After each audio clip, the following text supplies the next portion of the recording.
Di dunia yang bergerak dalam bayang-bayang, ada satu nama yang bergaung seperti bisikan maut di lorong gelap geopolitik. Bagi sebagian orang, ia adalah perisai tak terlihat. Bagi yang lain, ia adalah tangan panjang yang mampu menjangkau siapapun, dimanapun, dan kapanpun.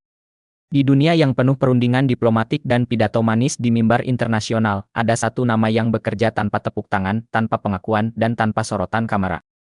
Ia tidak muncul dalam rilis pers manapun. Ia tidak berbicara di podium manapun. Ia hadir dalam sunyi. Dan justru karena itu, ia menjadi legenda. Mossad bukan sekadar badan intelijen. Ia adalah mitos yang hidup. Ia adalah cerita-cerita yang membuat jenderal gemetar dan diktator sulit tidur. Mossad berdiri pada tahun 1949, tak lama setelah negara Israel diproklamasikan pada tahun 1948. Negara muda itu lahir di tengah bara perang dan ancaman pemusnahan.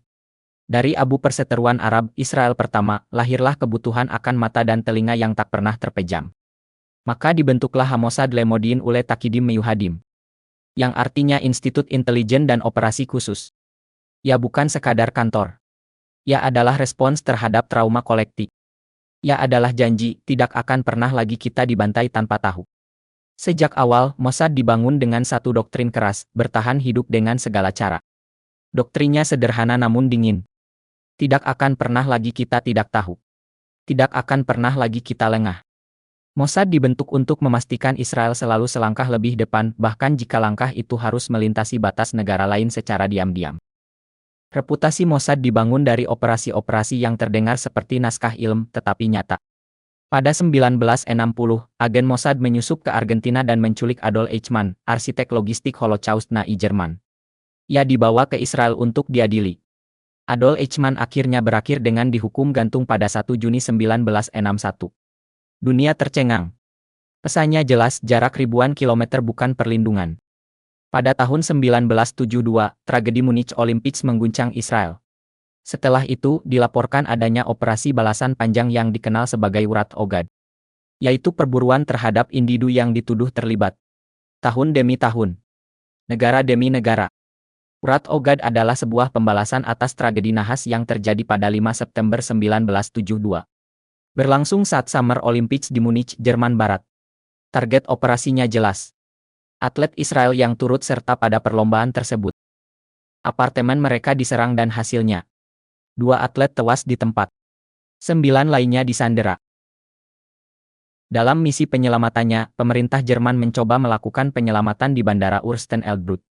Namun karena kurang ahlinya kesatuan Jerman yang beroperasi mengakibatkan 9 atlet lainnya juga tewas.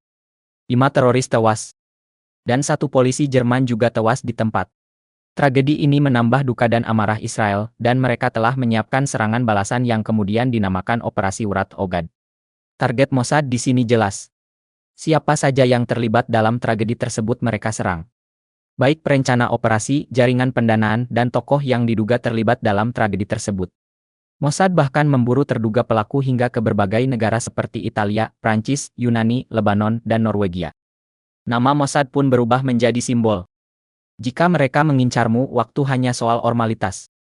Mossad menciptakan citra bahwa waktu bukan musuh mereka. Mereka sabar. Mereka menunggu. Dan mereka tidak lupa. Ya, betul. Mereka adalah pendendam. Namun kekuatan Mossad tidak hanya pada peluru atau racun. Ia hidup dalam ketakutan yang ia ciptakan. Banyak operasi Mossad dibungkus dalam kabut misteri. Tidak pernah sepenuhnya diakui, tidak pernah sepenuhnya dibantah. Ketidakpastian inilah yang menjadi senjata psikologis. Setiap ledakan misterius di fasilitas militer musuh. Setiap ilmuwan yang tiba-tiba tewas secara misterius. Setiap sabotase yang tak terjelaskan. Nama Mossad akan disebut bahkan tanpa bukti sekaligus. Inilah propaganda paling ampuh. Membiarkan dunia membayangkan sendiri betapa panjangnya jangkauan mereka. Dalam perang psikologis, ketidakpastian adalah senjata paling tajam. Ketika musuh percaya Anda maha hadir, Anda tidak perlu benar-benar berada di sana. Mossad beroperasi jauh melampaui perbatasan Israel. Jaringan informannya disebut-sebut menjangkau Timur Tengah, Eropa, hingga Amerika Latin. Mossad juga sering dikaitkan dengan operasi terhadap program nuklir Iran. Beberapa ilmuwan Iran tewas dalam insiden yang misterius belakangan juga ditengarai diakibatkan oleh Mossad. Pemerintah Israel jarang memberi pengakuan langsung, namun narasi global sudah terbentuk. Mereka dikenal ahli dalam infiltrasi organisasi militan, sabotase fasilitas militer, perekrutan agen ganda, operasi pembunuhan tertarget. Benar atau tidak, citra Mossad sebagai bayangan yang menembus perbatasan semakin kuat. Salah satu yang paling sering dibicarakan adalah Operasi Entebbe tahun 1976 di Uganda. Yaitu adalah sebuah operasi militer penyelamatan sandera yang dilakukan oleh Israel pada 4 Juli 1976 di Bandara Entebbe, Uganda. Saat itu pesawat Air France penerbangan 139 yang terbang dari Tel Aviv menuju Paris dibajak setelah transit di Athena. Pembajakan dilakukan oleh militan Palestina yang tergabung dalam Popular Front Orte Liberation of Palestine serta dua ekstremis Jerman dari kelompok radikal Eropa. Pesawat kemudian dibawa ke Uganda dan dilindungi oleh diktator Uganda saat itu, Idi Amin. Dalam keadaan terdesak, pemerintah Israel akhirnya memberanikan diri mengambil keputusan yang hampir mustahil. Pasukan elit Sayeret Matkal diterbangkan lebih dari 4.000 km jauhnya menuju Uganda dengan pesawat Hercules C-130. Strateginya berani dan hampir mustahil. Mendarat diam-diam di malam hari. Menggunakan mobil hitam yang menyerupai kendaraan resmi Idi Amin untuk mendekati terminal. Menyerbu gedung dalam hitungan menit. Dalam dunia intelijen, kebenaran jarang tampil utuh. Banyak nama muncul dalam spekulasi, rumor, atau tudingan. Beberapa sosok yang sering dikaitkan dengan Mossad secara historis antara lain Isser Harel, seorang direktur Mossad awal yang berperan dalam operasi penculikan Eichmann.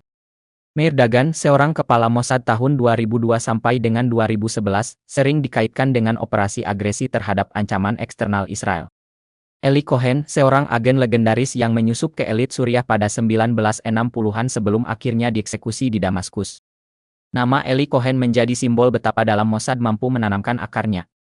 Ia hampir mencapai lingkaran kekuasaan tertinggi Suriah sebelum identitasnya terbongkar. Pada mulanya ia adalah seorang Yahudi yang lahir di Alexandria, Mesir dan pindah ke Israel sehingga kemudian direkrut sebagai agen Mossad. Pada 1961, Cohen dikirim untuk menjalankan operasi besar dan menyamar sebagai Kamal Amin Tabet, seorang pengusaha kaya raya Suriah. Ia berhasil membangun komunitas Suriah di Argentina dan pada 1962, ia lalu pindah ke Damaskus dan berhasil masuk lingkaran elit militer dan politik Suriah. Penyamarannya sukses membawa Cohen menjadi orang dalam pemerintah Suriah, berteman dengan pejabat tinggi militer Suriah, dan bahkan hampir menjadi wakil Menteri Pertahanan Suriah. 3 tahun berselang Cohen diam-diam mengirimkan rencana pertahanan militer Suriah, posisi bunker di dataran tinggi Golan, serta beragam data tentang peralatan militer Suriah. Data ini sangat membantu Israel dalam kemenangan Perang 6 Hari di tahun 1967. Karena terlalu seringnya Cohen mengirimkan sinyal radio ke luar Suriah, intelijen Suriah pun akhirnya melacak transmisi yang digunakan Cohen dan pada 1965, Cohen ditangkap dan diadili dengan hukuman gantung di depan publik pada 18 Mei 1965. Kendati demikian, dunia intelijen dipenuhi spekulasi. Banyak orang dituduh sebagai agen Mossad tanpa bukti yang pernah dipublikasikan. Dalam geopolitik, tuduhan sering menjadi bagian dari perang narasi.